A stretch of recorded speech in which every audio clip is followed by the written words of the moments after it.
Yashodanandana Brajajana Ranjana Yamunatira Vanachari Radha Madhava Kunjabihari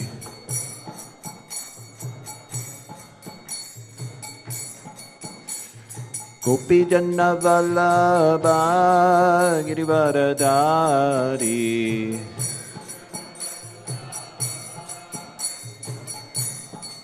Yashodanandana Brajajana Ranjana Yamunatira Vanachari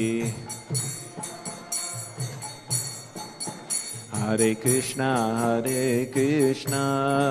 Krishna Krishna, Hare Hare, Hare Rama, Rama Rama, Hare Hare.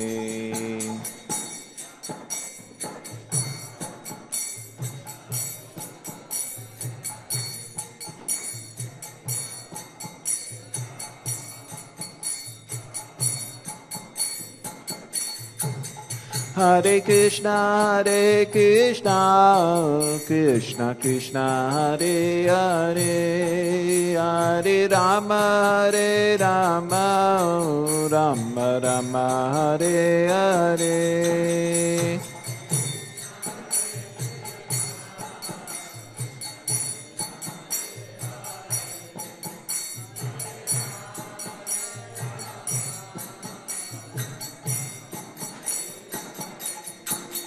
Hare Krishna, Krishna Krishna, Hare Hare, Hare Rama, Rama Rama, Hare Hare.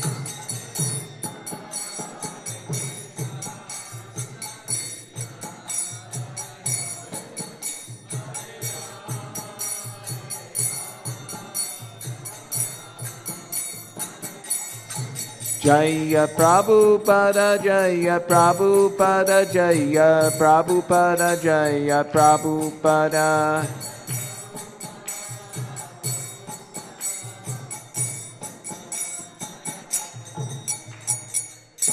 Jaya Vishnupad Paramahamsa Pariraja Jaya Satara Shata Shri Srimad Bhagavatam Grace Stacy Bhaktivedanta Swami Prabhupada Ki. Srimad Bhagavatam Ki, Transcendental Book Distribution Ki, Gaura Premanandi, Haribol, Hare Krishna.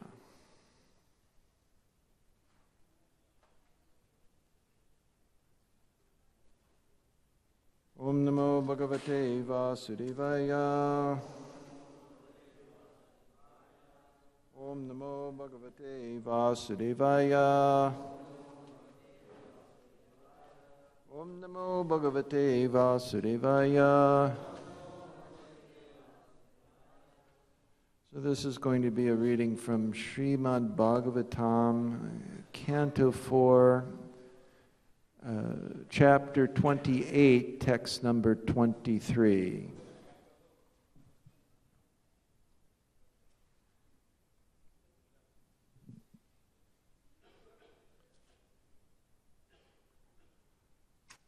Pashuvad Yavanerisha Niyamana Sakam Kshayam Anvadravan Anupatha Shochantu Brisham Aturaha Ashuvadhyavaneresha Niyamana Swakam Kshayam Anvadravan Anupatha Shochanto Brisham Aturaha.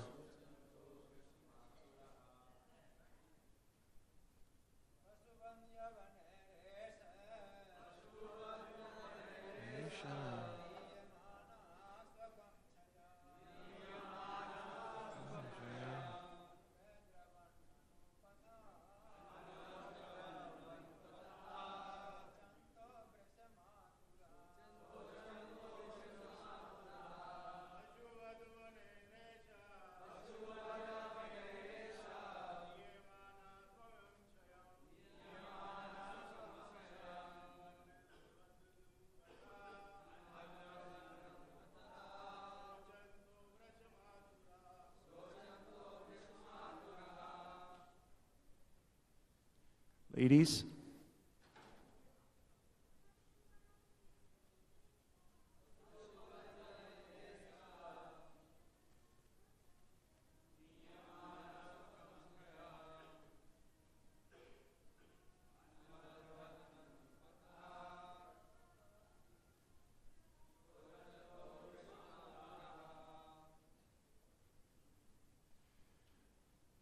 So the word for word, pashuvat, like an animal. Yavanai, by the Yavanas. Eshaha, Puranjana, Niyamanaha, being arrested and taken away. Svakam, to their own. Kshayam, abode. Anvadravan, followed. Anupattaha, his attendants. Shochantaha, lamenting. Brusham, greatly.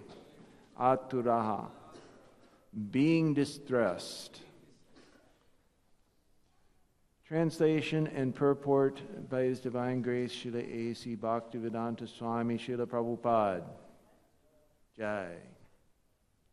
When the Yavanas were taking King Puranjana away to their place, binding him like an animal, the king's followers became greatly aggrieved. While they lamented, they were forced to go along with him. Purport. When Yamunaraj and his assistants take a living entity away to the place of judgment, the life, air, and desires, being followers of the living entity, also go with him. This is confirmed in the Vedas. When the living entity is taken away or arrested by Yamaraj, tam utkramantam, the life air also goes with him. Prano nutkramati. And when the life air is gone, pranam anutkramantam, all the senses, sarve pranaha, also go along. Anutkramanti. When the living entity and the life air are gone, the lump of matter produced of 5 elements, earth, water, fire, and ether, is rejected and left behind. The living entity then goes to the court of judgment, and Yamaraj decides what kind of body he is going to get next. This process is unknown to modern scientists. Every living entity is responsible for his activities in this life, and after death, he is taken to the court of Yamaraj, where it is decided what kind of body he will take next. Although the gross material body is left, the living entity and his desires, as well as the resultant actions of his past activities, go on. It is Yamaraj who decides what kind of body one gets next in accordance with one's past actions. Om Ganatamarandasya Gananjana Shalakaya Chakshurunmilitam Yena Tasmai Shri Gurave Namah. Shri Chaitanya Manobhistam Stapitam Yena Bhutale Swayam Rupa Karamayam Dadati Swapanantikam. Vandeham Shri Guru Shri Uttaparakamalam Shri Gurun Vaishnavam Sra Shri Rupam Sagrajatam Sahagana Raghunatam Vitam Tam Sajivam Sadvaitam Savadutam Parijanaseetam Krishna Chaitanya Devam Shri Radha Krishna Paransahagana Lalita Shiva Shakandatam Sra Namo Vishnu Padaya Krishna Prasaya Bhutale Shmuri Bhaktivedanta Swami Niti Namane Namaste Saraswati Devi Gauravani Pracharane Nirvishesha Shunyavadi Paschatya Desha Tarane Vanchakalpatarubhischa Kripasinamivacha Patitanam Pavanibhyo Vaishnavebhyo Namo Namaha Jaya Shri Krishna Chaitanya Prabhu Nityananda Shri Advaita Gadadhara Shivasari Gaura Bhaktivinoda Hare Krishna Krishna Krishna Hare Hare Hare Rama Rama Rama Hare Hare.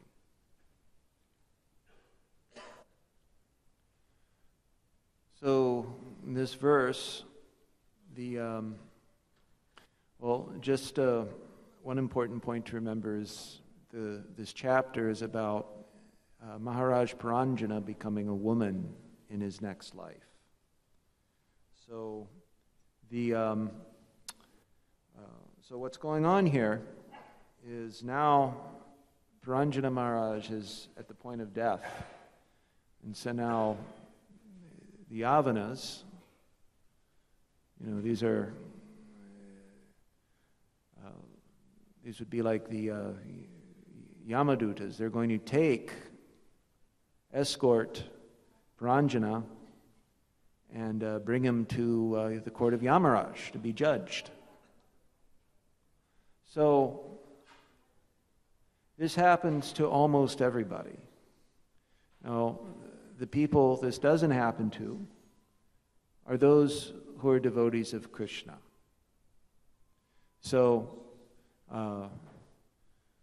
it's very interesting that consider it really just comes down to whether you want to enjoy this world or whether you want to be a servant of Krishna.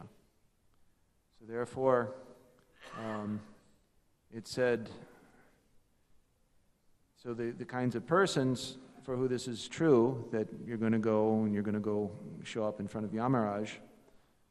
Lord Krishna in Srimad Bhagavatam Gita says, Anishtam ishtam mishram cha trividham karmana phalam. Then bhavatyat tyaginam pretya natu sannyasinam kvachit. So those persons who are not tyagis, that that the threefold results of their karma, their activities. This is going to be desirable. This is going to be, it's ichat, that's isht. This is undesirable, anisht, and mishrit. Those are the three mixed desires that they're going after death, that's going to come about again. And so Yamaraj, he's going to, make some decision about this, that you did this, you did that, you're going to get this kind of body. So, but for those who are sannyasis, it says those who are sannyasis, those who are not anxious, those who are not enjoying the karma fall, such a result does not accrue after death. Such a result does not come about. So, as we understand from Lord Krishna, from the Acharyas, that this is possible only for devotees of the Lord. So, only the devotees of the Lord are working without any self-interest.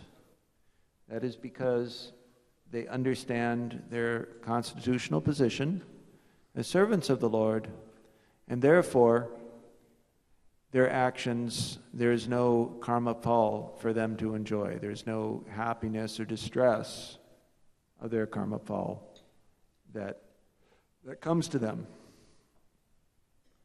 So when the living entity dies, when a materially conditioned living entity dies, so his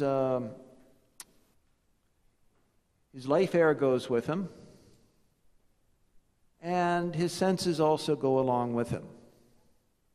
So, but the body, the Maha Panchabhuta, earth, water, fire, air, and ether, that gets left behind. It's like a shell.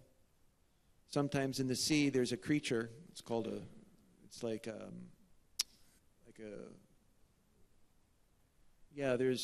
there's actually a few different kinds of creatures in this, also all kinds of different creatures in the sea, but one kind of creature, it just, it's like a crab. So sometimes it goes and inhabits different shells left by different, like conch shells, and that when it gets a little bit bigger, leaves the conch shell, goes to another conch shell. So what's going on now is that because he has to get another body, and a decision has to be made about that other body, then he has to be prepared. So if a living being was very sinful, then he has to go to hell. He has to go to the Naraka Loka. And so in Naraka Loka, there's a lot of very painful experience there for him. So for those people, it's described sometimes that they have to, if they were addicted to sexual relations with man or woman, they have to embrace, if they were a man, they have to embrace a red hot iron, was it copper or iron? I think copper. It's just heated red hot, and then you have to embrace that. So it's very painful. And others, if you're a woman, the same thing with a man. There's another hell where you're eating other living entities, and other living entities are eating you, and it's very bad. You don't want to go there. Even you're eternal, you really don't want to go there. So it's kind of like this, that what's this preparation for? Well, it's preparation for to get your next body. So if you were very sinful, you're going to take birth probably in the lower species. And so, especially here in India, we can see many different lower species running around everywhere, like the dogs. So the dogs are pretty miserable. I mean, they're really miserable here. It's cold outside. In America, everybody has houses for the dogs.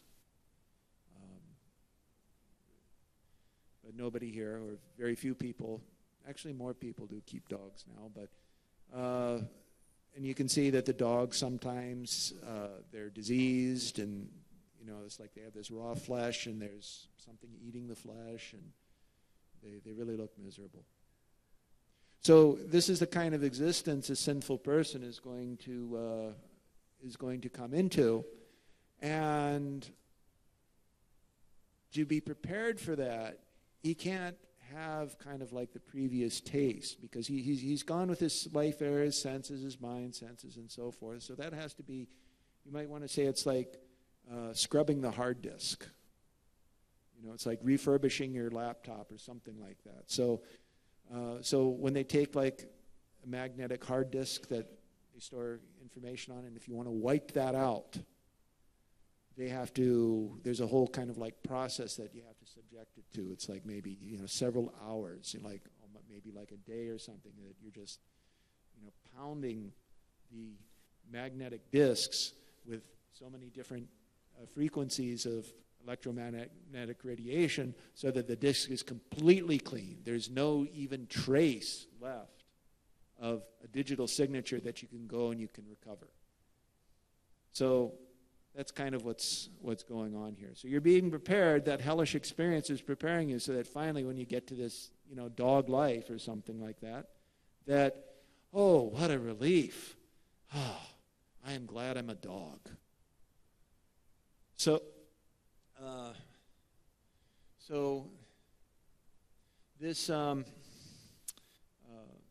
this body is awarded by higher authority, karmana daiva netrena. So according to your activities, what you remember at the time of death, you're going to get another body. So what you remember at the time of death is also related to your activities. So you've taken your whole life, and whatever you've practiced in your whole life, that is the most likely thing you're going to remember at the time of death. So therefore, Lord Krishna says in Bhagavad Gita, Yam yam vapi smaran bhavam tyajyat yante kalevaram tam tam evaiti kanteya saratad bhava. Says, so whatever one remembers, O son of Kunti, at the time of death, whatever you remember, that state you attain without fail. So therefore, if somebody has practiced his life in a very sinful way, then he's going to attain that. He's going to remember that at the time of death. So here, Maharaj Paranjana, he was what we in the English world call a womanizer. That means someone who's very lusty and chases after women. So this is what he was remembering throughout his life. This is what he was preparing his life for. And so finally at the end of his life, at the time of death, he remembered his wife. And so in his next birth, he's going to take birth as a woman. So this was this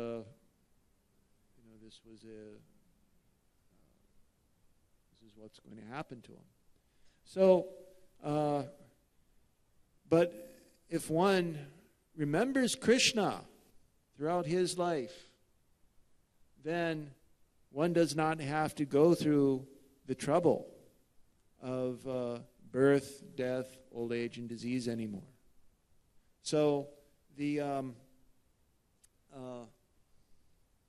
so Krishna says, Janma karma chame divyam evam yo veti tattvataha tyaktva deham punarjanma naiti mameti so Arjuna. So that this so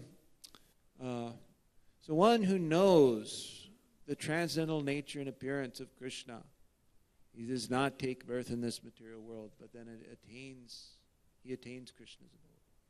He attains my abode, says Krishna. So, how is it possible to know Krishna? How is it possible to know the true nature of Krishna's birth and activities? This is only possible by serving Krishna. Atashi Krishna namadi na bhaved grayamindriya sevan mukhe jivado swayam eva sparadyada. So so by serving Krishna, beginning with the tongue, one becomes purified such that one can actually perceive Krishna's and understand Krishna's transcendental activities.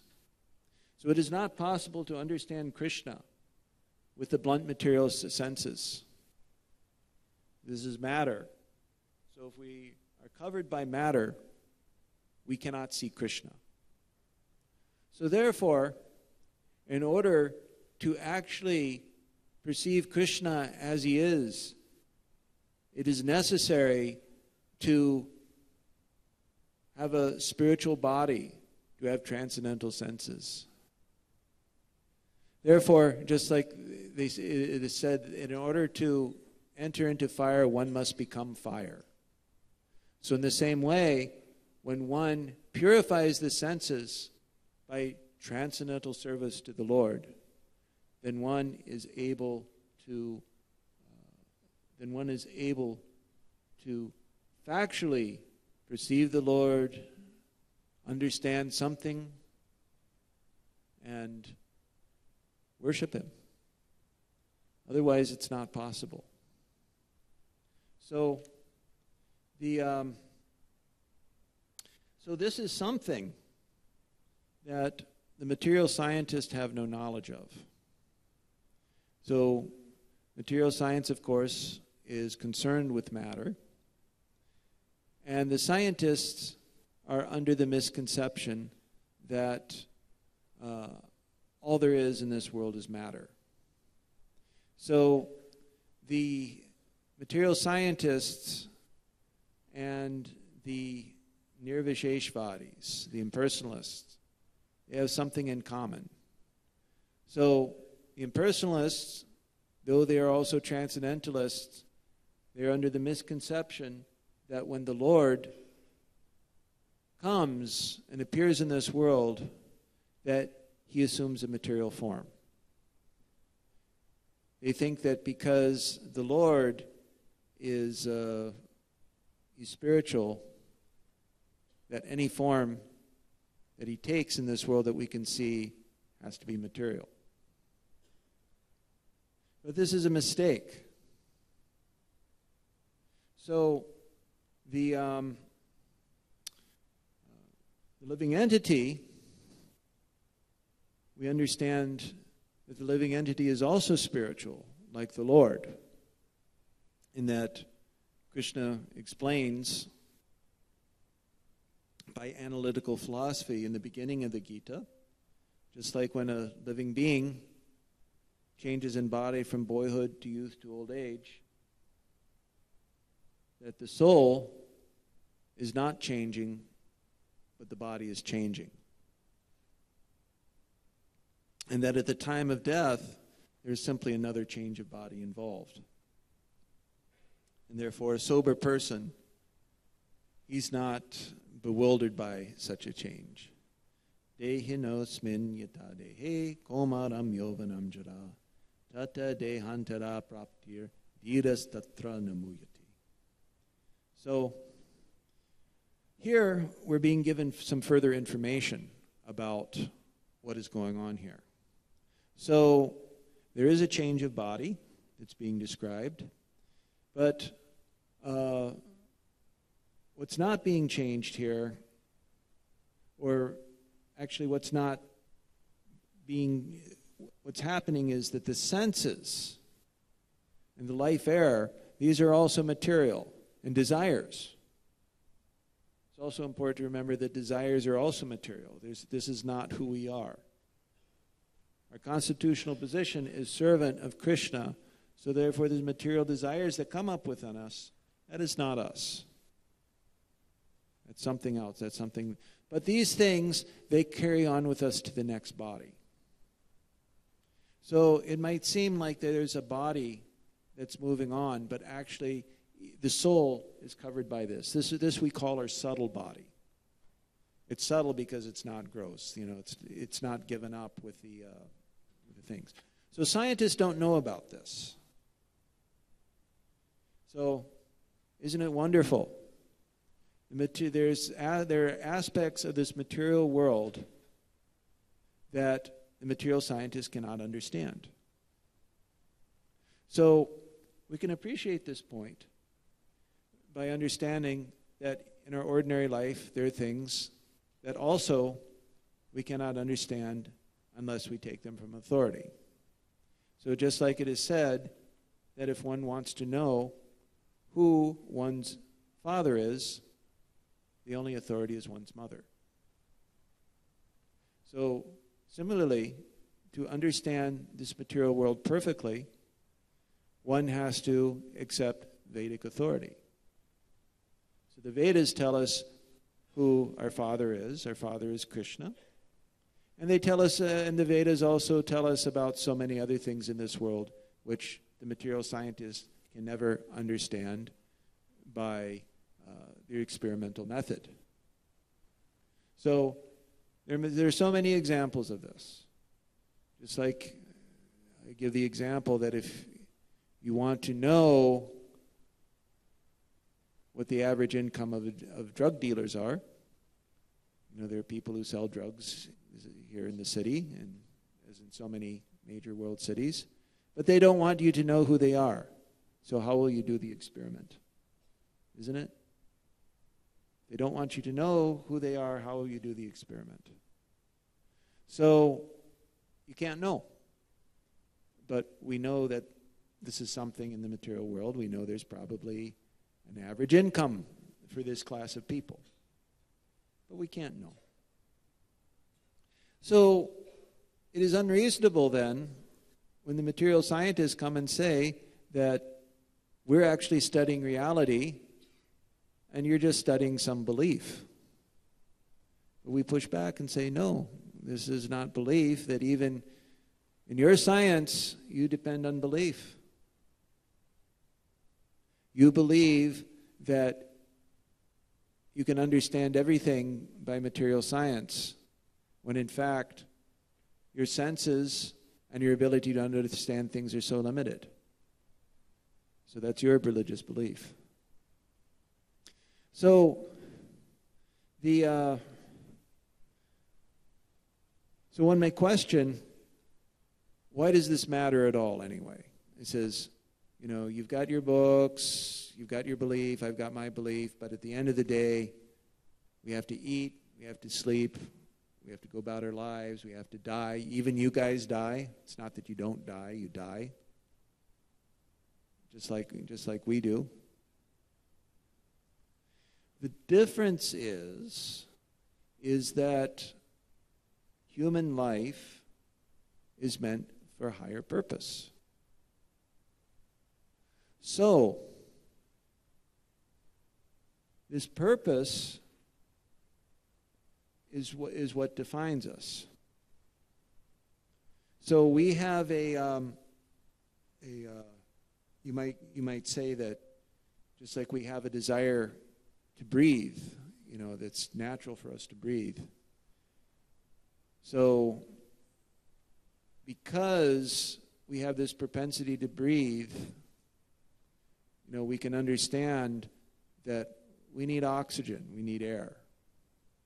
And similarly, because human beings have a propensity to know things,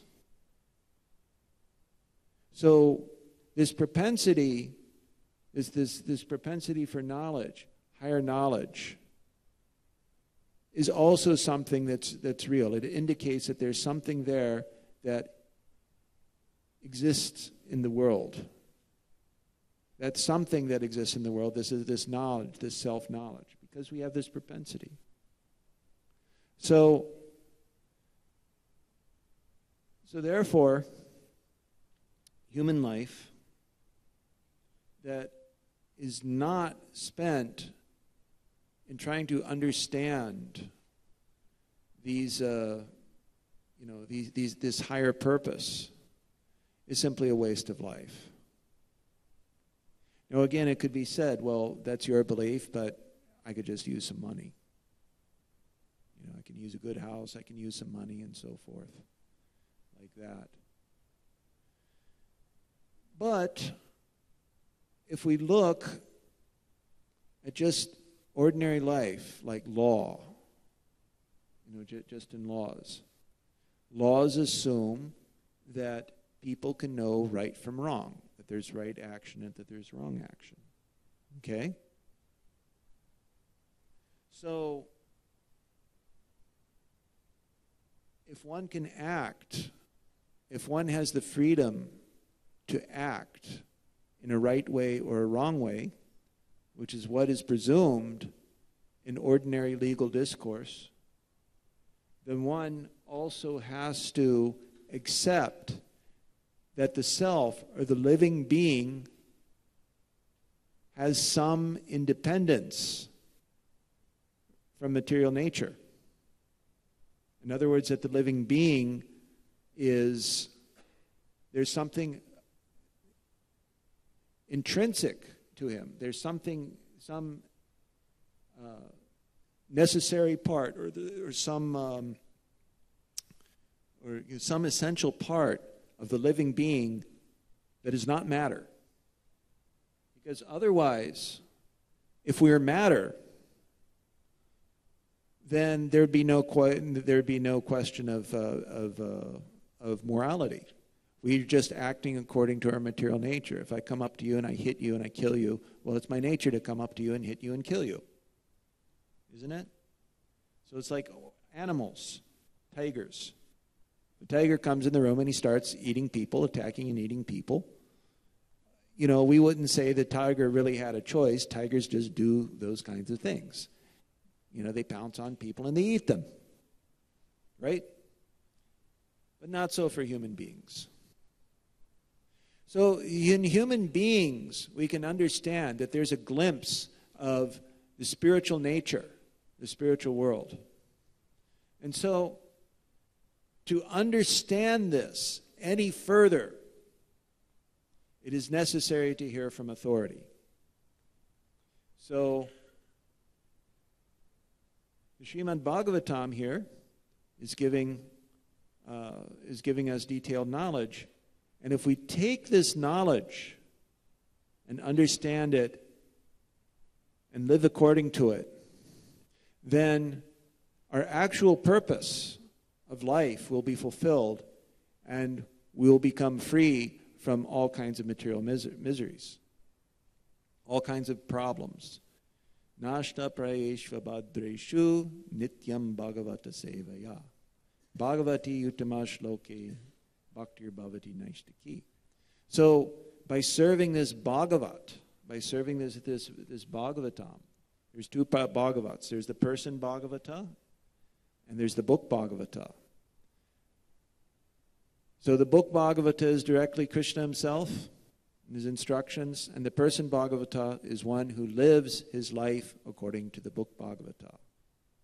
So during this Christmas marathon, we have so many person Bhagavatas who are living their lives, dedicated their lives to the distribution of Srimad Bhagavatam and Bhagavad Gita and the instructions of the Lord, and living their life according to these instructions and trying to induce people to take up these instructions. This is very important because this is the only thing that can give true happiness to humanity. So, what we're saying is, please take this knowledge, please understand these things are happening. You cannot understand everything by the scientific method. That we're giving the actual knowledge, this higher knowledge. And you take it and your life will be perfect. So, I think I'm almost out of time. I'll stop here. And if there are any questions, Hare Krishna. Hare Krishna. Hare Krishna. Thank you, Prabhu. The condition of the present education is very unfortunate, that they don't accept the eternal living entity. We are the eternal living entity, and they don't understand. And after leaving the body, so much unfortunate situation, so much suffering. They will suffer so much suffering. So these books are enlightening people. Therefore, we should distribute these books. And Prabhupada challenges, very firmly challenges, that we are not this body, we are eternal souls. So this is very necessary to educate people. Otherwise, they are not human beings, and they do not get any benefit of human being, and they will not get the human birth also. So this is very, very necessary. Hare Krishna. Thank you, Prabhuji. Hare Krishna. Anything else? Hare Krishna. Hare Bol.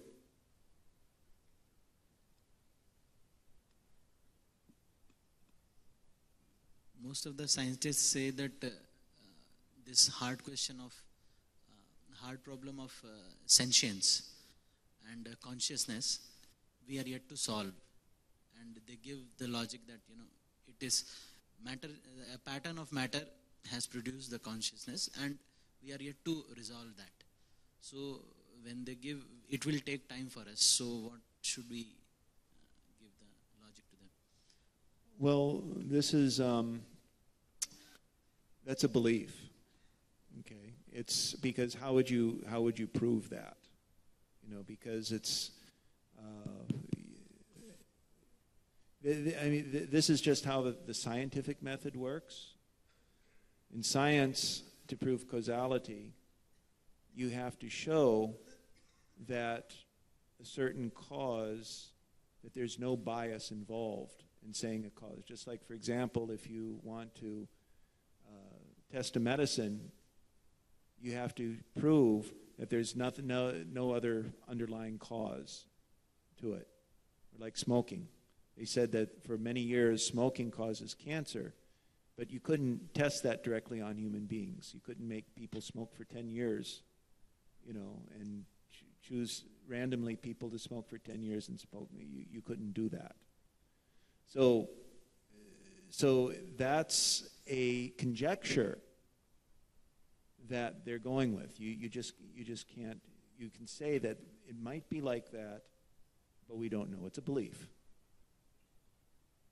So what we're saying is that you've got your beliefs and we've got our beliefs, But this is the authority of our beliefs. It comes from Krishna. The authority of your beliefs is you may have found some actual discovery or causal relationship with your science, but that's limited only to that area, not to what you're talking about. You're stepping beyond your adhikar.